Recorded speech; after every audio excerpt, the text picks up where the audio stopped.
Welcome to the life and times of Uncle Dorkel. On the last show, we got a call from the pathologist's assistant, who turned out to be nothing but a low-life drunk. On this episode, we will hear from the real pathologist.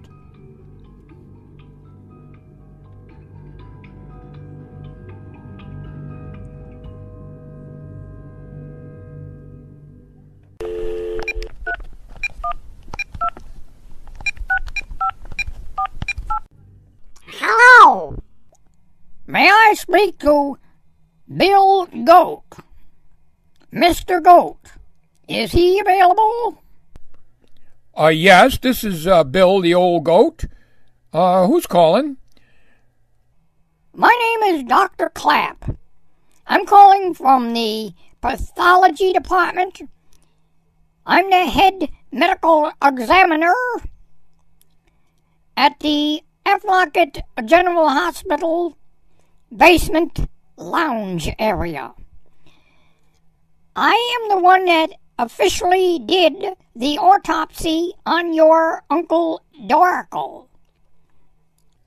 Okay, but I just got a call from the other day from, let's see, his name was John Tallywhacker, I believe. John is nothing but a damn old piece of crap drunk. He's nothing more than a janitor. This is why I am calling you to give you the official verdict of what I have found to be wrong with your Uncle Dorkel. Well, I got a call from the pathology department, doctor by the name of Wax in the Canal, and he did give me all the report on my telephone the other day there, last week. Well, Dr. Wax in the Canal is under me. I am the head pathologist of this department. Now, he is a very good pathologist in his own right, but he learned his pathology by operating on possums. He did very little work with human bodies. He did autopsies on possums, skunks, and raccoons. But he's only done a couple of autopsies on human bodies. Okay, well, I don't understand. If the man was not dead, why was he given an autopsy? Well, that's the reason why I am calling you to clarify this whole situation, get this thing rectified, renofied, elevated, and projected out so that you can understand what is going on in the field of pathology. Well, all I'd like to know, Dr. Clapp, is, was my Uncle Dorkel cut in pieces and given an autopsy when the man was not actually dead? Well, to be very honest with you, Mr. Goat, you don't mind if I call you Mr. Goat, do you?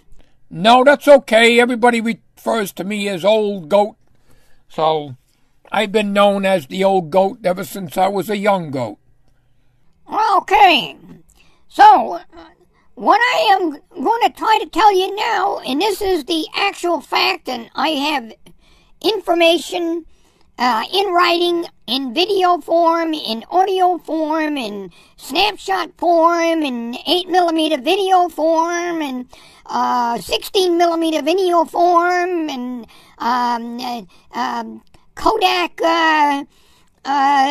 one-spot cameras. I got all kinds of cameras photographing the body to verify everything that we have done here at the F. Lockett Medical Examiner's office. Okay, so in other words, you have proof that you actually did an autopsy on a body that was not dead. Well, let's put it this way. After we got through cutting him up, he was dead. In other words, you killed him. Oh, no, I would say about 99% dead. The other 1%, we finished him off, I guess you could call it. But he was due for a rebuild anyhow, and that's what we're here to do for you. Now, if you'd quit interrupting me. What? I said if you quit interrupting me. Who are you to tell me to quit interrupting you? I am trying to find out about my Uncle Dorkel, and I want to find out if you cut him up and chopped his body up when the man was not even dead. Well, I'm going to tell you what condition we found him in. Well, Dr. Wax in the Canal already told me what they found, a whole list of things that were broken. That is very, very true. But upon examination, as he said, the cranium was cracked, his frontalis, his forehead, in other words, his forehead was sunk in, but it didn't say what happened and how it was done. Yes, he did. Dr. Wax in the Canal already established that it was done because of a shovel blow. Well, upon our findings over here, we find that the frontalis, or his forehead, was caved in by the pathologist. In other words, by you? Oh, no, not by me.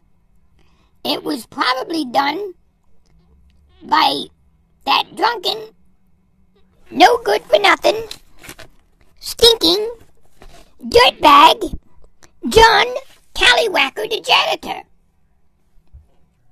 Well, maybe I should just sue the whole damn pathology department for everything they're worth.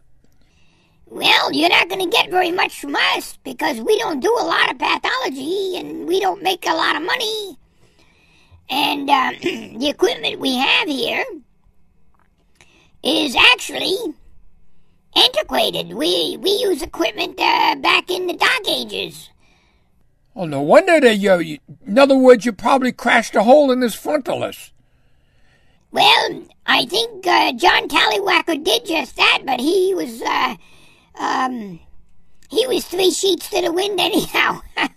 When he did that, he don't recall doing it. I had to send him home after he called.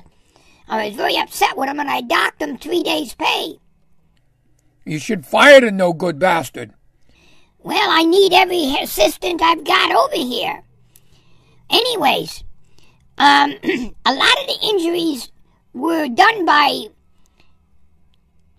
John Tallywhacker and not done by me or anybody else on the pathology staff here. So,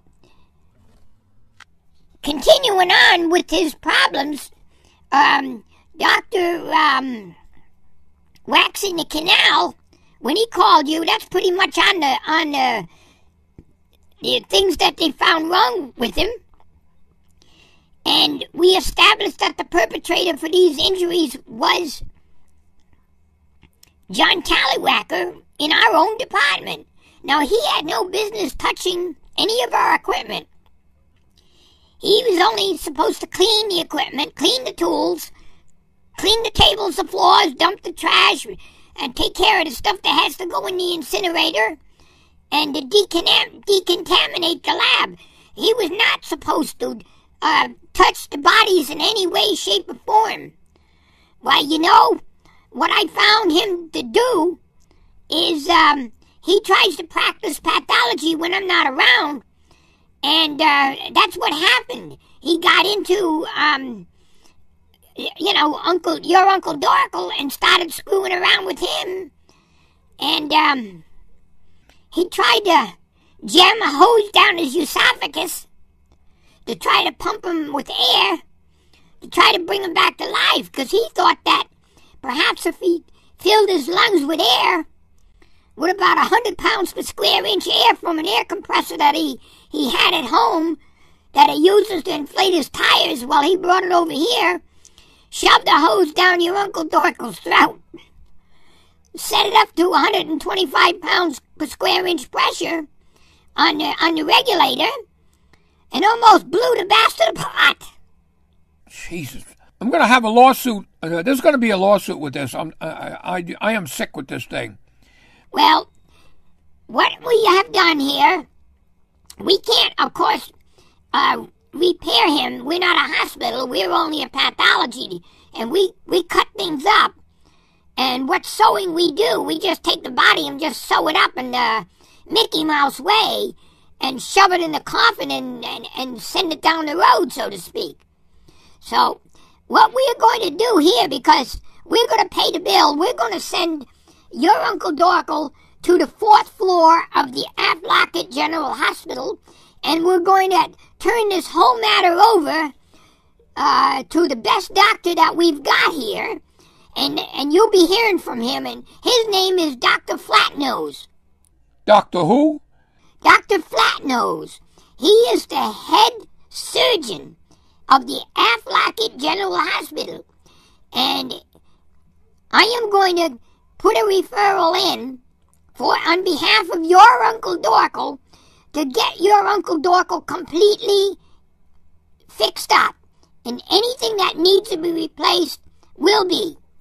And I want to mention one thing. There's one thing on his body that does not need replacing. Well, what's that? His aorta. The last time he had all the trouble with his aortas, that the aortas were finally replaced with a stainless steel one. And that is in very good shape, so he does not need another aorta. So, I want to thank you, and on behalf of the Pathologiest Pathology Department, I want to express my deepest sorrows and apologies for this blunder. It was completely our fault. We are going to take the responsibility, and we are going to get your Uncle Dorkel up and running. So, well, he ain't got no legs, but we'll have him in tip-top shape. And I highly recommend Dr. Flatnose. He is the best doctor in the Pathologiest Hospital. He's the head surgeon, and everybody respects him, and he hasn't had one patient that kicked the bucket. Well, thank you very much. I don't know if I feel better about this or not, but thank you very much for calling me. You're very welcome, Mr. Goat.